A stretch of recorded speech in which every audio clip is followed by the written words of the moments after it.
ప్రభునందు ప్రియులైన వారికి అందరికీ ప్రభు అయిన యేసుక్రీస్తు నామములో వందనాలు తెలియజేస్తూ ఉన్నాను. ఈ దినము కూడా బైబిల్ గ్రంథంలో నుండి ప్రభు మనకు అనుగ్రహించినటువంటి లేఖనమును ధ్యానం చేద్దాం. ప్రత్యేకముగా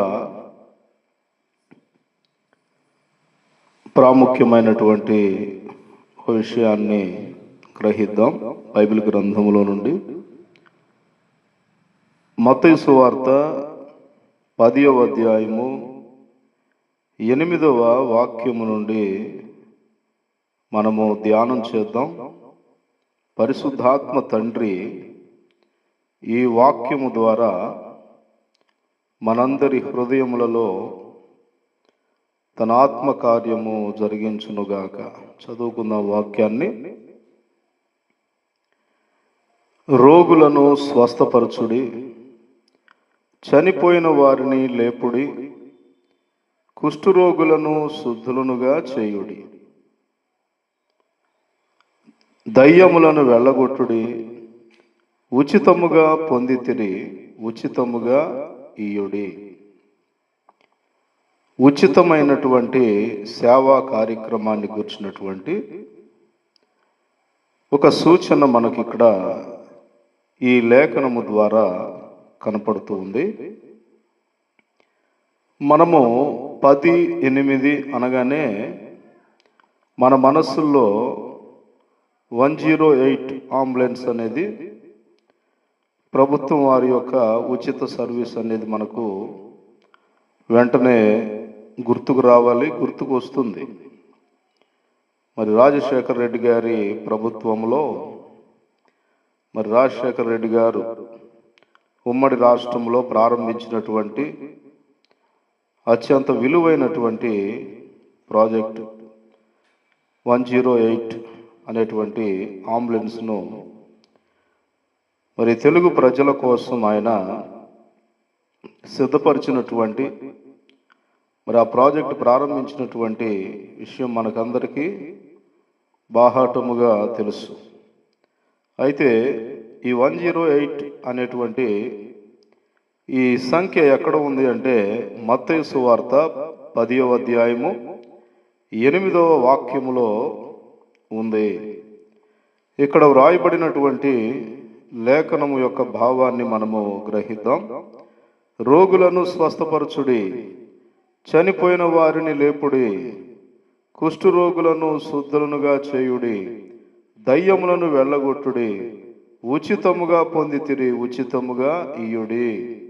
అంటే రోగులకు స్వస్థత అనేది ఉచితముగా మరి ఇవ్వమని 108లో మాథ్యూస్ 108లో దేవుడు చెప్పినటువంటి ఈ యొక్క లేఖనమును గ్రహించినటువంటి వైఎస్ఆర్ గారు మత్తయి సువార్తలో ఉన్నటువంటి ఈ లేఖనమును బట్టి 108 అనేటువంటి అంబులెన్స్ను ప్రారంభించాడు.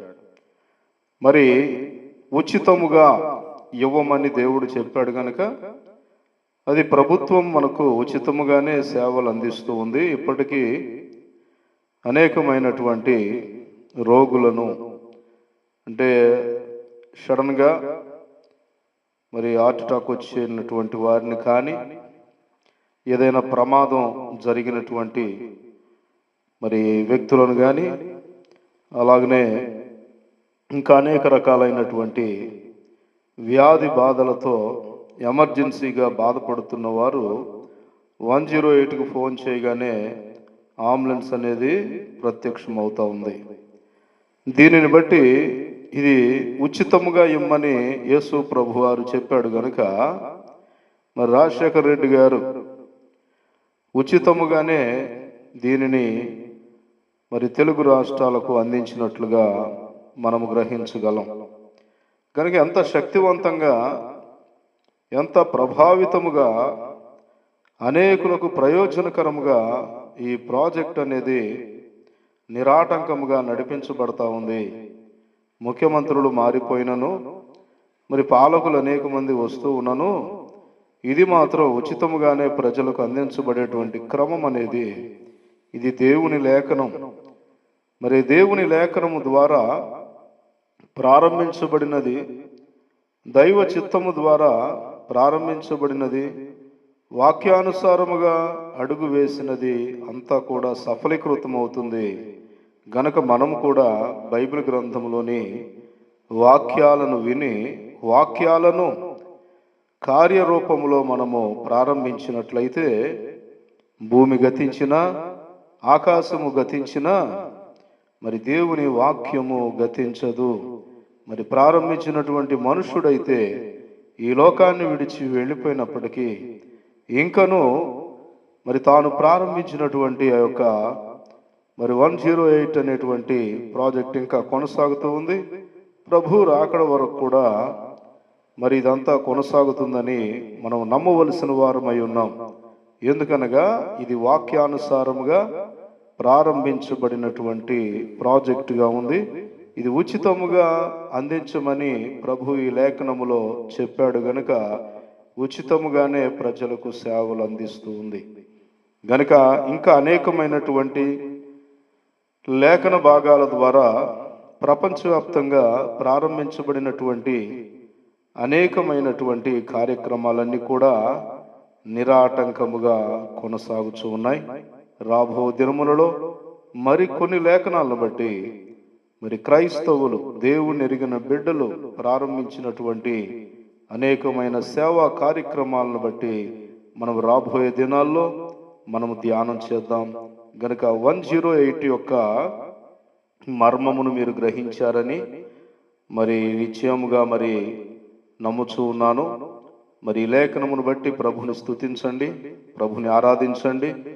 మరి దేవుని ఎరిగినటువంటి ముఖ్యమంత్రి గారు వైఎస్ రాజశేఖర రెడ్డి గారు బైబిల్ గ్రంథాన్ని చదివేవాడు గనుక మత్తయి సువార్త 10వ అధ్యాయంలో 8వ వాక్యములో ఉన్నటువంటి ఈ వాక్య ప్రకారము ఓ మంచి ప్రాజెక్టును ప్రారంభించి ప్రజలందరికీ మంచి చేసినట్లుగా మనము గ్రహించగలం. ఈ వాక్యము ద్వారా ప్రభు మిమ్ములను మీ కుటుంబాలను దీవించి ఆశీర్వదించునుగాక. ఆమెన్.